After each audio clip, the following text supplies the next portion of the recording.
Plus force, ठीक है। तो ये लिक्विड के लिए हम पढ़ेंगे, है ना, ठीक है। लेकिन हम पहले समझेंगे सॉलिड के लिए क्या होगा ये, है ना, ठीक है। तो पहले देखते हैं एक सॉलिड क्या करता है ना, क्या होता है उसमें। मान लो ये सॉलिड है और ये रिजिडली फिक्स्ड है इसी सरफेस, है ना, रिजिडली फिक्स है इसी सरफेस पे।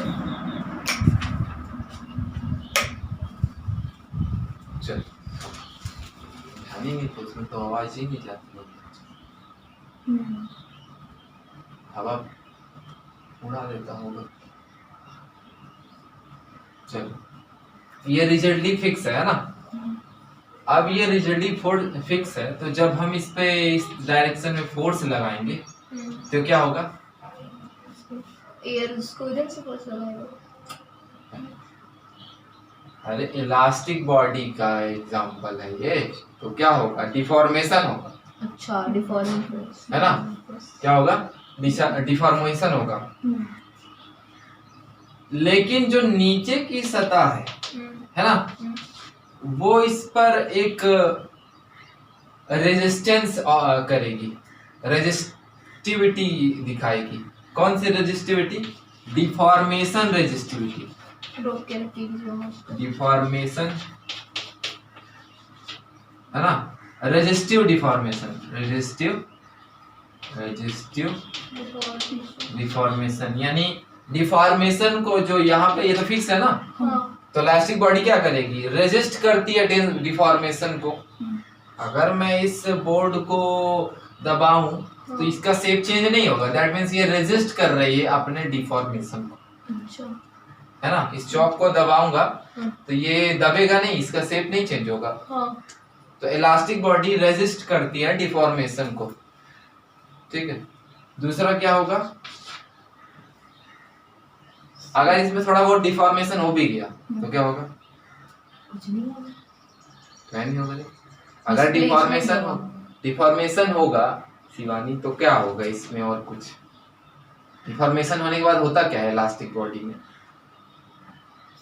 डिफॉर्मेशन होने के बाद वो तो उसी शेप में रहता है, शेप कहाँ चाहिए। तो वही तो बोल रहा हूँ, बोलो ना वही कि बैक टू रीगेन कर लेता है अपना शेप, वही बोलो कि वही हो जाता है, वो रीगेन कर लेता है ना, अपना शेप। ये किस केस में होता है, जब बॉडी इलास्टिक और सॉलिड, है ना। चलो लिक्विड के केस में क्या होता है, लिक्विड, है ना, फ्लूइड बोल दे।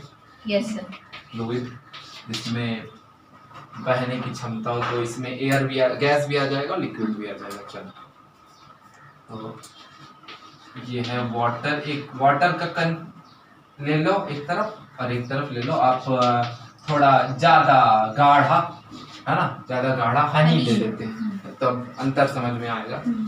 तो जब वाटर को प्लेट में डालते हो, मान लो एक थाली है ना, जब उसको थाली में डालोगे तो वो फैल जाता है, बहुत तुरंत फैल जाएगा। लेकिन जब शहद को डालते हैं तो वो धीरे धीरे फैलता है, एकदम स्लोली, है ना। तो मान लो अगर ये यानी के क्या है, पार्टिकल्स हैं, है ना, ये ज्यादा क्लोज हो, ठीक है। तो अगर हम डाल रहे हैं, है ना, तो डिफॉर्मेशन होगा, धीरे धीरे फैलेगा, डिफॉर्मेशन होगा, तो डिफॉर्मेशन होगा, वो इस तरफ बहेगा, ये वाला पार्टिकल इस तरफ, ये वाला इस तरफ, है ना, बहने की कोशिश करेगा।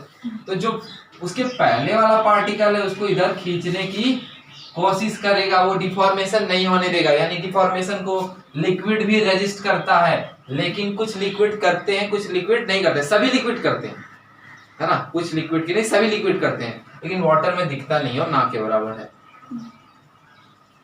ना। वाटर में क्या है, ना के बराबर डिफॉर्मेशन रेजिस्ट करता है ना।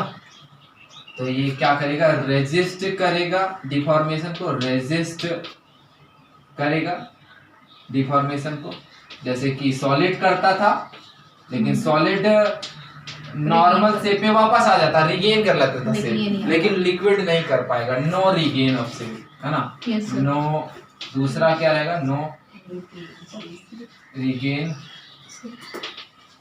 ऑफ शेप, है ना, शेप को रिगेन नहीं करेगा। Yes. तो ये जो रेजिस्ट डिफॉर्मेशन रेजिस्ट करने की प्रॉपर्टी है लिक्विड की, रेजिस्ट करने की जो डिफॉर्मेशन की जो प्रॉपर्टी है, इसी को बोलते हैं विस्कोसिटी। क्या बोलते हैं, विस्कोसिटी। यही प्रॉपर्टी है, ये रेजिस्ट करने की प्रॉपर्टी। डिफॉर्मेशन को रेजिस्ट करने की प्रॉपर्टी ही कहलाती है विस्कोसिटी, है ना। उस दिन तो उसका एग्जाम्पल दिया था सर, कैसे? उस दिन उसका एग्जाम्पल दिया था, कौन से एग्जाम्पल था? बाइक, वो मैग्नेस इफेक्ट का था। मैग्नेस इफेक्ट का विस्कोसिटी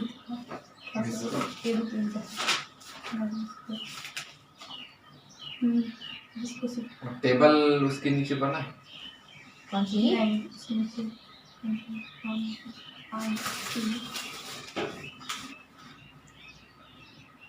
ये तो इंसेक्ट स्टोक्स लॉ है। विस्कोसिटी ये है, बाइक वाला है। हाँ, तो इसको बाद में देखेंगे ना, अभी यहाँ देखो। तो ये जो लिक्विड को फ्लो करने से जो रेजिस्टेंस की जो प्रॉपर्टी है, उसी को बोलते हैं विस्कोसिटी, है ना। ठीक है, चलो इतना फटाफट लिख लो, फिर आगे बढ़ते हैं। जल्दी से लिख लो इसको। तो विस्कोसिटी का ही हम एग्जांपल ले रहे हैं, है ना। मान लो ये टेबल टॉप है, ये टेबल है, ये, ठीक है। और इसके ऊपर हम रख देते हैं हनी, है ना। क्या रख देते हैं, हनी, ठीक है। ये हनी है, अब हनी है, लेट्स से ये क्या है, हनी है, शहद है। क्योंकि हनी ही बहुत ज्यादा गाढ़ा होता है, तो वो क्या करेगा, रेजिस्ट करेगा डिफॉर्मेशन को। तो हनी एग्जांपल का सही एग्जांपल। हम इसके ऊपर रख देते हैं एक स्लैब, ग्लास स्लैब, है ना। ग्लास स्लैब, कांच का टुकड़ा बड़ा सा। हाँ। ये है ग्लास स्लैब, ठीक। हाँ। और हम इधर फोर्स लगाएंगे, है ना, इधर फोर्स लगाएंगे तो कुछ समय तक ये स्लाइड होगा। हाँ। क्योंकि जो हनी है पूरी तरीके से उस ग्लास स्लैब में चिपका नहीं रहेगा, तो कुछ समय के लिए वो स्लाइड करेगा। जाओ,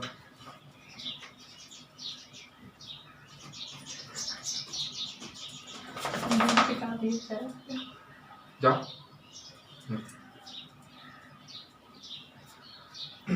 तो ये ग्लास स्लैब जब हम फोर्स लगाएंगे तो कुछ समय के लिए उसमें स्लाइड होगा, है ना। वेलोसिटी उसमें एक्सेलरेशन होगा। हाँ। एक्सेलरेशन होगा, ठीक है। जब तक उस शहद में अच्छे तरीके से वो चिपक नहीं जाता अच्छे तरीके से, तब तक वो स्लाइड होगा, जल्दी से होगा उस समय, है ना। मान लो वो वेलोसिटी है v, इसी तरह है ना। हाँ। तो हम अभी इसको अच्छे समझने के लिए एक छोटा सा हिस्सा, है ना, यहाँ पर का अच्छे से बनाते हैं ना। तो ये ले लिया हमने उस छोटे से हिस्से का, इस हिस्से का, है ना, इस हिस्से का। ऊपर है क्या, ग्लास स्लैब, और नीचे है क्या, टेबल टॉप, और बीच में है हनी, है ना। तो लेट से वो हनी ये है, लेयर्स में है। यस, लेयर्स में है। हाँ। ये उसके लेयर्स है, और ग्लास है ना। चलो हम इस तरह फोर्स लगा रहे हैं, है ना। इस तरह फोर्स लगा रहे हैं, तो ये जो हनी है, ये वाला लेयर, है ना, ये अपने पोजीशन को रिटेन करने की कोशिश करेगा, क्योंकि विस्कोसिटी है ना, रेजिस्ट करेगा ना डिफॉर्मेशन को, क्योंकि गाढ़ा है। हाँ। तो ये रेजिस्ट करेगा, डिफॉर्मेशन को क्या करेगा, रेजिस्ट करेगा, ये वाला लेयर, फर्स्ट वाला।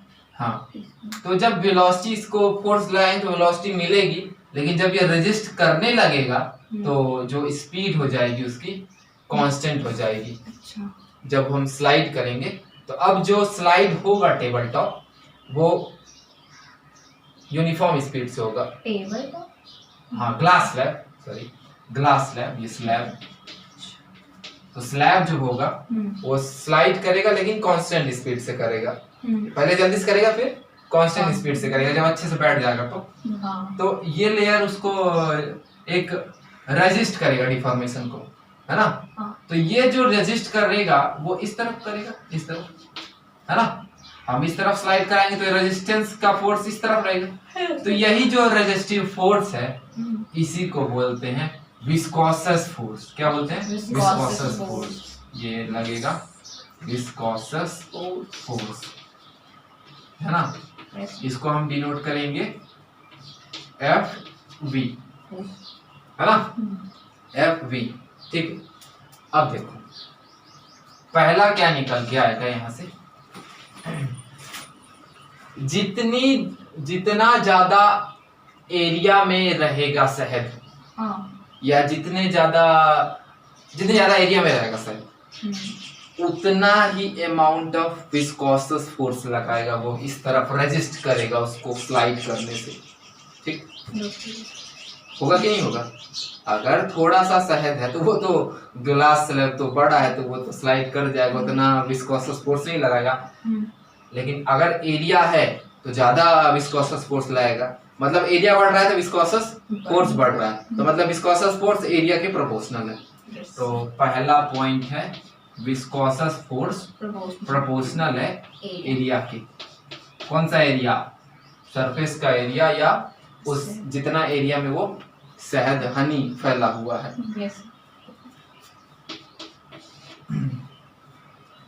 दूसरा, जितनी ज्यादा हम वेलोसिटी देने की कोशिश करेंगे, जितना ज्यादा फोर्स लगाएंगे, उतना ही विस्कोसस फोर्स अपोजिट डायरेक्शन में लगेगा, है ना। हाँ। तो विस्कोसस फोर्स प्रोपोर्शनल होगा यहाँ पे v के, है ना। जितना ज्यादा वेलोसिटी देने की कोशिश करेंगे हम, उतना ही विस्कोसस फोर्स इस डायरेक्शन में लगेगा। तो F V is proportional to v। ठीक है। चलो अब तीसरा, है ना,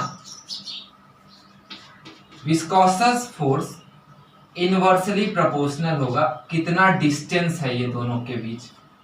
इस स्लैब और इस के बीच का अगर डिस्टेंस d है, हाँ, है ना, तो ये इसके इनवर्सली प्रोपोर्शनल होगा। अब इसको अच्छे समझते हैं। हाँ। मान लो ये स्लैब है, है ना, और ये टेबल टॉप है। ये स्लैब है और ये टेबल टॉप है। ठीक है। ये बीच में क्या है? हनी है, हनी की एक लेयर है। तो मान लो ये जो अगर स्लैब है तो इसके नीचे जो लेयर है शहद की, वो विस्कोसस फोर्स इस तरफ लगाएगी। वो रेजिस्ट करेगी डिफॉर्मेशन को इस तरफ। हाँ। उसके नीचे वाला लेयर ये भी रेजिस्ट करेगा। ये इससे एसोसिएटेड होगा, और नीचे वाला ये इससे एसोसिएटेड होगा, ये इससे। यानी इसको ये रेजिस्ट करेगा, इसको ये रेजिस्ट करेगा, और इसको ये रेजिस्ट करेगा। उसी तरह सबसे ज्यादा रेजिस्टेंस कहाँ होगा? बॉटम में होगा, है ना, क्योंकि ये बहुत दूर है ना। हाँ। ये वाली लेयर पास है, तो यहाँ पे जो रेजिस्ट करने का डिफॉर्मेशन की क्षमता है इस लेयर की सबसे अधिक होगी, है ना।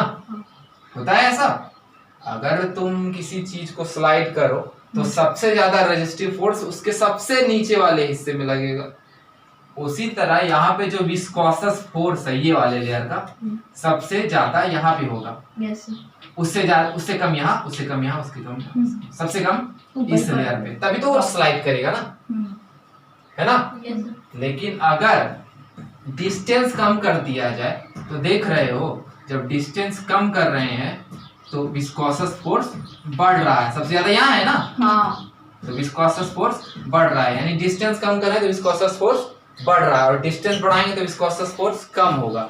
इसीलिए लिखा गया FV यानी viscous force is inversely proportional to distance of this between slab and tabletop या distance between surface. ठीक है. Yes. तो अगर हम ये तीनों को कंबाइन करें हाँ तो क्या होगा? अगर तीनों को कंबाइन करें तो F is directly proportional to AB ऊपर आएगा और D नीचे. Yes. है ना? हाँ ये इसका फॉर्मूला होगा. अब ये आगे बढ़ेंगे ना. अब इनवर्सली ये प्रोपोर्शनैलिटी का साइन हटाएंगे तो साइन ऑफ इक्वालिटी देंगे है ना. AB अपॉन D और B का और इनवर्सली का साइन हटाएंगे यहाँ पे एक कांस्टेंट देना पड़ेगा है ना. तो उसको ईटा से डिनोट करेंगे है ना. तो F के साथ B नहीं लगाया. हाँ F से ठीक है. विस्कोस फोर्स है. तो ईटा क्या है? ईटा है कोएफिशिएंट ऑफ विस्कोसिटी. अच्छा. क्या है? विस्कोसिटी का कोएफिशिएंट है ना. डिफरेंट लिक्विड के लिए डिफरेंट इसकी वैल्यू होगी. अच्छा. डिफरेंट लिक्विड के लिए डिफरेंट इसकी वैल्यू होगी है ना. हाँ. ठीक है. अब इसके बाद का यहाँ इसके बाद का ठीक है. हाँ. अगर यहाँ से ईटा निकाले ईटा इज इक्वल टू तो डी ऊपर चला जाए है ना. अपॉन ए है ना. तो यही है formula of coefficient of viscosity है ना. ठीक है. यहाँ पे लिख देंगे this is the formula of coefficient of viscosity. फिर हाँ यहाँ लिख देंगे ना. एसआई यूनिट इसका क्या होगा वो देखते हैं. तो फोर्स का क्या होता है? न्यूटन. ये क्या है? डिस्टेंस का मीटर है ना. m square. एरिया तो मीटर का स्क्वायर और वेलोसिटी है तो मीटर पर सेकंड. ठीक. अब निकालेंगे. m से m कैंसिल हो जाएगा. अब क्या बचे?